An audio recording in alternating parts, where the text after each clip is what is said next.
Welcome back to the deep dive. Usually when we sit down to unpack a stack of notes or a new book, we have a pretty good idea of the terrain. There's a map. We have a map.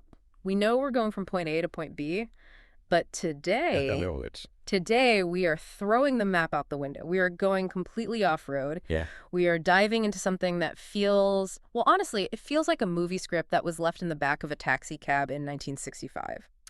It really does. It has all the elements of a classic, mystery thriller. It does. You have a late-night gathering, a little bit of alcohol, a smoky room, Ooh. a reluctant medium. Oh, a very reluctant medium. And a sudden, unexpected voice from the unknown giving what essentially amounts to treasure map directions. Exactly. It's got hidden gold, dangerous underwater currents, and get this, Vikings in upstate New York. Maybe.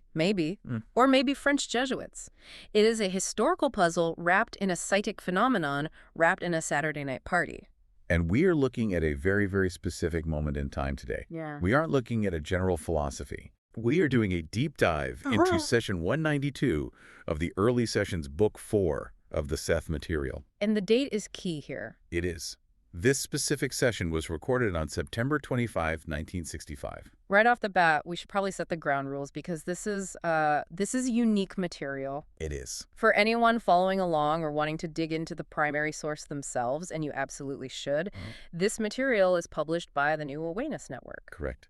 And a quick housekeeping note before we get into all the spooky stuff. Please. This deep dive is distributed free of charge on all major platforms, and it's for educational purposes. Right. We aren't taking sides here. We aren't telling you to go buy a metal detector or a wetsuit. Although you might want to after this. You just might. We are just here to explore the fascinating and frankly weird data contained in this one specific session. So let's do it. Let's set the scene. Okay, let's set the scene because the vibe here is absolutely crucial to understanding what happened. It really is. It is late. It's Saturday night, September 25, 1965. Rob, that's Robert Butts, and Jane Roberts are the core couple here. Jane is the one who speaks for Seth. Right. Jane acts as the medium, or the channel, for the personality known as Seth. And Rob is usually the scribe, the one frantically taking notes in his shorthand. Usually. But on this particular night, they aren't planning on working. This is the unplanned seance. Right. They've actually just come back from a night out. They went dancing. Which is such a humanizing detail, isn't it? Totally. You tend to think of these profound metaphysical sessions happening in, like, a monastery or a silent library with candles burning. Very serious. But here, they've been out at their favorite spot, drinking and dancing with friends. They come back to the apartment around 1:15 p.m. with a couple, Bill and Peggy Gallagher. And everyone is a little loose, to put it mildly. Yeah. Jane has had 3 beers, which, in 1965 isn't nothing. And she actually comments later in the notes that the alcohol promotes a very beneficial relaxation. It lowers the inhibitions. It quiets that conscious mind. And based on some context clues, specifically a visual tracing from a session just 2 days later, it's highly likely they were drinking Ballantine Ale. Ballantine Ale. Wow.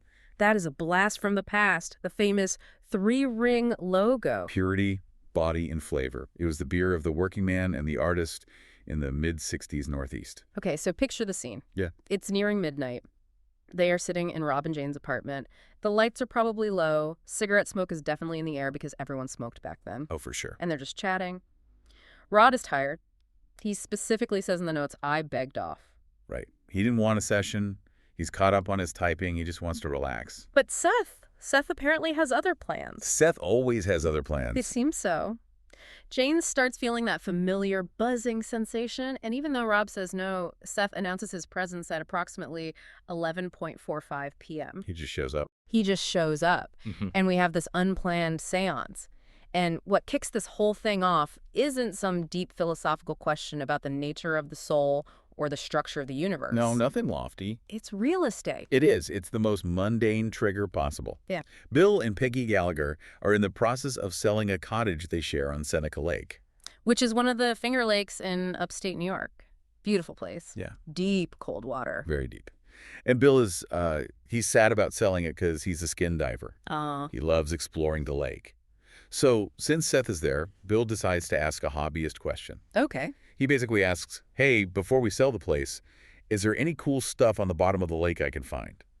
like American Indian artifacts. So he's thinking, stone arrowheads, maybe a flint tool. Yeah. Something small he can put on a shelf, little souvenir from his time at the lake. Precisely.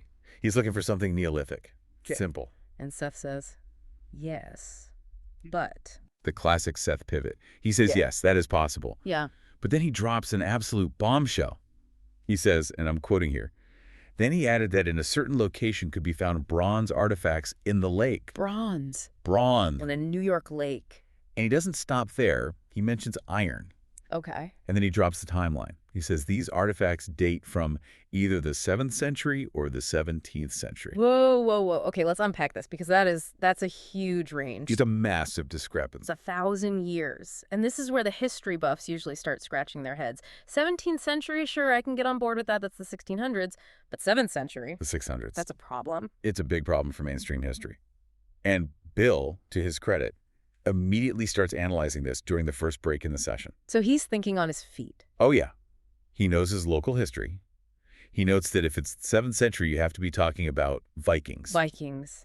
In the Finger Lakes. I mean, I've heard of them in Newfoundland, maybe the Great Lakes. It sounds wild, doesn't it? It's a fringe theory, certainly.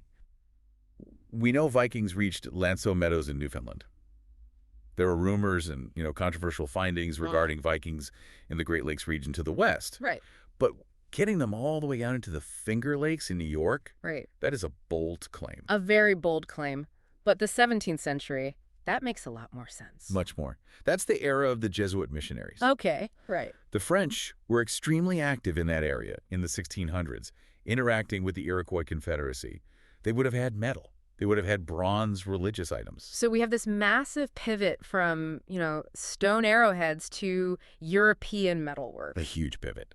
And this is where the session shifts gears from a casual chat to a full-blown treasure hunt. It really does. Because Seth doesn't just say it's down there.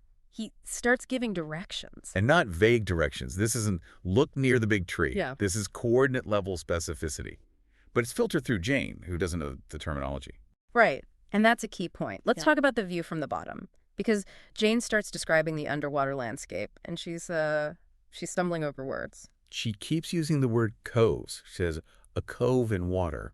Which doesn't really make sense. No, but as she describes it, boulders, a depth around 55 feet, it becomes clear she probably means cave.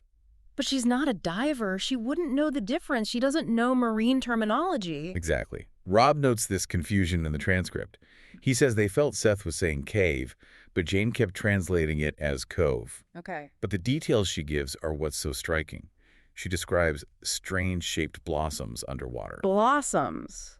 Like flowers? That's how she interprets the visual. It's likely some kind of aquatic plant life or a mineral formation that looks floral to her. Huh. But here is the detail that gave me chills. She says, and I quote, "They will not be seen looking forward, but looking from the corner of the eye." Whoa. Okay. Why the corner of the eye? Is that a ghost thing? It sounds like a ghost thing, doesn't it? You can only see it in your peripheral vision. Right. But actually, this is a physiological fact about how the human eye works in low-light conditions. Break that down for us. I'm not a biologist. Sure. So your retina has two types of photoreceptors, cones and rods. Okay. Cones are in the center. They handle color and sharp detail, but they need a lot of light to work. Rods are more on the periphery of the retina. They are terrible at color, but they are excellent at detecting motion and seeing in low light. So if you are 55 feet underwater in a lake... It's dim. It's murky. If you look directly at something, you're using your cones, which might just fail you in that darkness. I see. But if you look off to the side, your peripheral vision, your rods, pick up the contrast. So you'd see the shape better. Exactly. Experienced divers and astronomers know this trick. It's called averted vision. And Jane Roberts, who has never skin dived in her life, who is sitting there in a cloud of cigarette smoke after 3 Ballantine ales, drops this specific technical diving tip. That is what makes this session so compelling. It's these tiny, verifiable details that just come out of nowhere. Wow. She also mentions specific objects nestled in these blossoms. A dagger. A dagger, okay. Something related to rubber, which she admits she doesn't understand the connection to, which might be anachronistic, maybe debris from a later time. Or a misinterpretation of something else. Could be. And then there's the clue about the location on the surface. She mentions a gasoline station. From underwater, she sees a gas station. No, she's giving directions from the surface. Yeah. She says the dive spot is at right angles to a gas station. Got it. And she struggles to read the sign. She sees the letters M-A-C, and she guesses Mac. Mac? Like Mack trucks. Or maybe a man named Mac? Who knows? But it's so mundane. Mac's gas station. It sounds like something out of a Stephen King novel. Head to Mac's station and dive until you see the blossoms. It really does. Yeah. But the most impressive validation, the thing that actually scared Bill a little bit, comes in the next section. We'll call this the science of the silt. Oh, this is the part that hooked me. Because again, Jane is an limnologist. She doesn't study lakes. Not at all. But Seth starts talking about visibility. He says that October 12th to the 15th is the best time to look. A specific 3-day window. A very specific window. And he says why? Because the silt clears. Silt is it's just mud, right? Dirt on the bottom. Why would it clear in October? Seth gives the scientific mechanism. He says the silt is a mineral deposit that gathers because of a collection of nitrogen, and that this is related to the changing of the seasons and the composition of the air. A collection of nitrogen. That sounds very technical. It does. And Bill's reaction is immediate. What does he say? He is floored. He interrupts. He says, yes, that's right. I've seen those deposits change many times. So he knows exactly what Seth is talking about. He does. And he validates the nitrogen thing. Bill explains that the algae in the lake dies off as the water cools in the autumn. Okay, the fall turnover. Exactly. As the algae decomposes, it changes the nitrogen balance and the density of the water, causing the silt to settle or get flushed out by currents. And the water gets super clear. Drastically improving visibility. So Seth, through Jane, who knows none of this, is accurately describing the biological cycle of algae decomposition in a finger lake. Precisely. And then Seth issues a warning. And this is where the relaxed, party vibe of the evening starts to get tense. Okay. Seth talks about silt storms. A silt storm. That sounds terrifying. It is. Seth says, and this is a quote, "The silt can rise like a sandstorm. If you are beneath it, you are safe. If you are amid it, you are in danger." And Bill knows what this is. This isn't just a psychic metaphor. Oh, he knows. Bill immediately validates it. He shares a story right there in the room with everyone. No way. He says he once got caught in a silt storm underwater. The sediment gets kicked up, maybe by a current, maybe just by a diver's fin. And you're blind. And suddenly, you are in a brownout. Total sensory deprivation. You can't see up, down, left, or right. Mm-hmm. You lose all orientation. Which, if you're 55 feet down, is life-threatening. You could swim down thinking you're swimming to the surface. Exactly. Right. And Bill says it was a terrifying incident. He validates Seth's warning completely. Wow. He even says, "I can smell the trouble already." That is wild. So you have the corner of the eye visual trick. Which is verifiable biology. And the algae nitrogen cycle confirmed by the experienced diver in the room. Who had never discussed this with Jane before. Ever. So Seth is building this incredible foundation of trust. Which is important. Yeah. Because where Seth goes next requires a lot of trust. Oh. He moves from biological facts to the gold chest. A treasure. Finally, I was waiting for this. The treasure. Seth shifts the narrative from, scattered artifacts to a specific high-value object. A chest of gold. No, when I hear gold chest, I'm thinking pirates. Captain Kidd, buried treasure. That's what I thought too. But Seth specifically shuts that down. He says it was a religious rather than a romantic pirate's chest. Religious. Okay, so not skull and crossbones. No. He connects it to the French royal family. Oh, wow. He mentions a king and the death of a queen. And he says it belonged to a royal family, though they never missed it. Though they never missed it. That is such a cryptic line. What does that even mean? I know. Was it stolen before they cataloged it? Was it a secret shipment that went missing? Or maybe a gift being sent somewhere that never arrived? That's what it implies. It was lost in transit, perhaps on a mission to the New World, before it was ever officially missed from the inventory in France. And does he give more details about it? He does. He mentions a crest on the chest and a Bible with gold covers. A gold-covered Bible. That screams 17th century Jesuit. It really does. They were bringing these incredibly ornate objects into the wilderness to, impress the indigenous people with the power and wealth of their faith. Exactly. It fits the profile of a high-status missionary expedition that went terribly wrong. Maybe a canoe capsized in a storm. Or maybe they were attacked and threw the chest overboard to hide it from their attackers. And Seth gives directions to this chest. And folks, If you are listening and you happen to be a diver near Seneca Lake, please be careful. But listen to this. The directions are incredibly specific. First, Seth says there is a spring underwater that serves as a guidepost. A spring. A warm spring. A warm spring and a cold lake.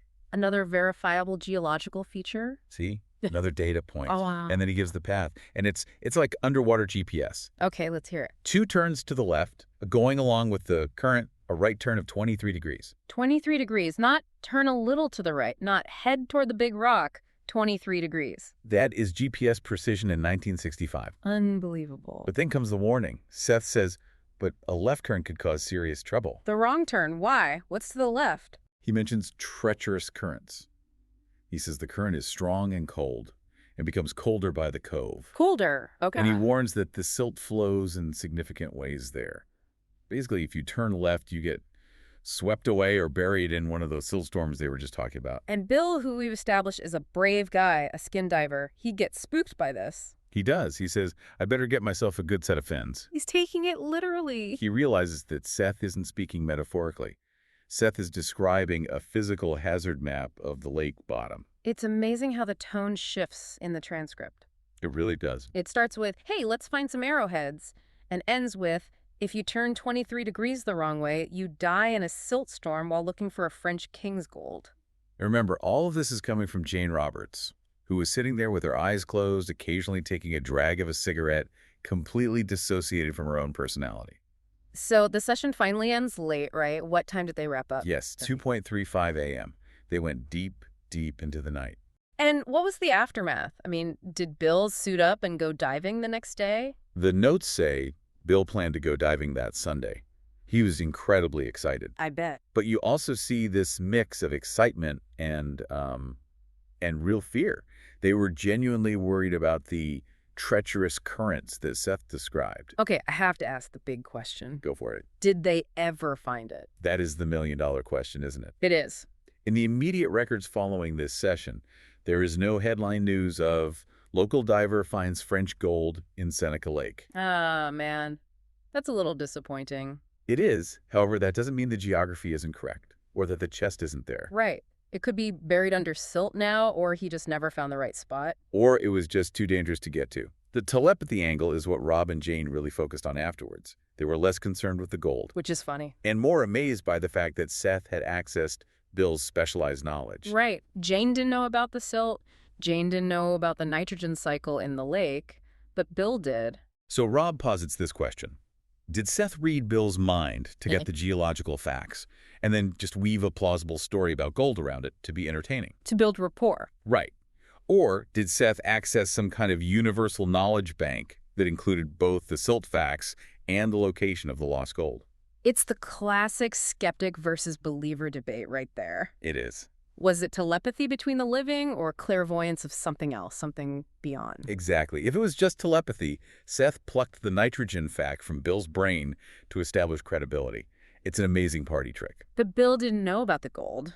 That's the part that doesn't fit the simple telepathy theory. Where did the information about the French chest come from? That's the aha moment for me. The mix of the mundane and the mystical. Say more about that. Well, you have the Ballantine Ale, the dancing, the Mac gas station. Very grounded, everyday 1965 stuff. Right. And then you have French royal gold and warnings of death by treacherous currents.